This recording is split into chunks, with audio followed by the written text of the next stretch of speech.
আসসালামু আলাইকুম। আমি আজকে আপনাদের রান্না করে দেখাবো গরুর মাংসের ঝুরা। এখানে আমি 1.5 কেজি পরিমাণ গরুর মাংস নিয়েছি। গরুর মাংসটাকে ভাপ দিয়ে তারপরে পাটাতে ছেঁচে নিয়েছি। ঝুরা গরুর মাংস রান্না করব। আর এখানে এই যে গরুর মাংস সিদ্ধ করা পানিটা রেখেছি। এখানে একটা কড়াই বসিয়ে দিয়েছি, কড়াইয়ের মধ্যে তেল দিয়েছি, তেল গরম হয়ে আসছে। এখানে আমি গরুর মাংস ঝুরাটা রান্না করব সরিষার তেল দিয়ে। এখানে আমি পেঁয়াজ কেটে দিয়ে দিলাম, এখানে কাঁচামরিচ দিয়ে দিলাম। এখন আমি এটা ভালো করে ভাজা ভাজা করব। এখানে 2টি লং, 2টো দারচিনি,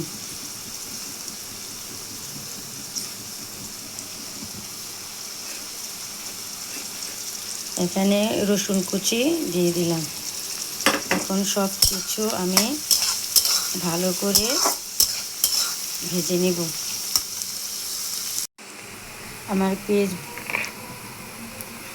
আমার পেঁয়াজ ভাজা হয়ে গেছে। এখন আমি এখানে আদা রসুন পেস্ট দিয়ে দিব 2 টেবিল চামচ। এখানে বাদাম পেস্ট দিব 1 চামচ। এখানে জিরা পেস্ট দিব 1 চামচ।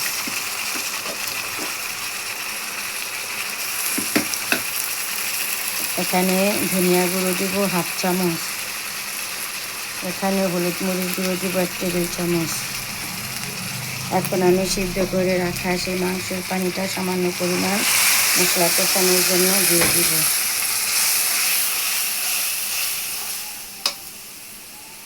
পরিমাণ মতন লবণ দিয়ে দিব, তেজপাতা দিয়ে দিব। এখন আমার সব মশলা ভালো করে কষিয়ে নেব। কষানো শেষ মশলা থেকে, দেখেন আমার মশলা কষানো শেষ। মশলা কষানো থেকে একটা তেল উঠে গেছে। এখন আমি ঝুরা করে রাখা গরুর মাংসটা এখানে সম্পূর্ণটা ঢেলে নেব।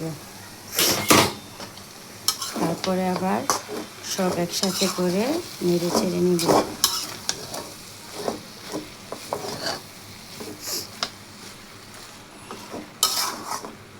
এখন এটা আমি আবার ভালো করে কষিয়ে নিব। এটার মধ্যে আমি আর কোনো পানি দিব না, এটা কষাতে কষাতে ভাজা ভাজা করে নিব। আমার মাংস রান্না প্রায় শেষ হয়ে আসছে। এখন এখানে আমি 1/2 চামচ জিরা ফাঁকি অ্যাড করে দিব, 1/2 চামচ গরমের মশলা অ্যাড করে দিব। এটা আমি আর 5 মিনিট জাল করে ভাজা ভাজা করে নিব। আমার গরুর মাংস রান্না করা শেষ। দেখেন গরুর মাংসর ফাইনাল লুক, ঝুরা গরুর মাংসর ফাইনাল লুক। আমার ভিডিওটা একটু বড় হয়, কিন্তু আমি আপনাদের সম্পূর্ণ রেসিপি দেখাতে চেষ্টা করি। যদি আমার ভিডিওটা ভালো লেগে থাকে তাহলে আমাকে একটি লাইক, শেয়ার, কমেন্ট করবেন। নিত্য নতুন ভিডিও পেতে আমার চ্যানেলটি সাবস্ক্রাইব করে নেবেন।